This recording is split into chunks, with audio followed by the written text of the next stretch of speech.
As we enter this third week of fasting, I just want to encourage you that the sermons on fasting, graceandauburn.com, and then Daily Grace flows out of those sermons each day. And this week, we're in Nehemiah chapter 2 and verse 2.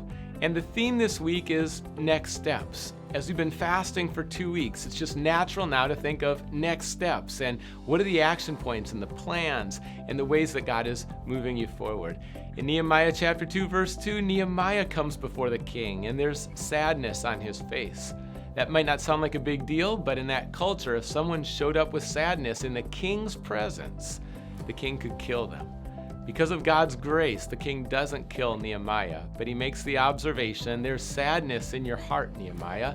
You're not ill, you're not physically sick, yet I see sadness on your face. So during this time of fasting, maybe you have some sadness in your heart, some pain you've been carrying, some concern. Nehemiah was concerned about the people in Jerusalem and their pain and how he could make a difference in Jerusalem. But he was stepping into a plan out of that sadness.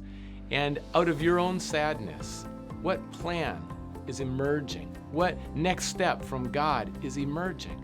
For that sadness is not necessarily a negative thing. It could be just a heartfelt emotion and concern.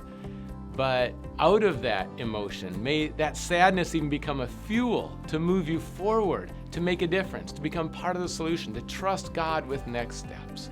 So Nehemiah has sadness of heart. You might identify your sadness of heart. But then also, don't stop there with the emotion, but continue to trust God in the steps forward towards healing and restoration. That's what's happening in Nehemiah chapter 2. And as we go through this chapter, keep thinking about next steps in your life as you listen to God during this time of fasting.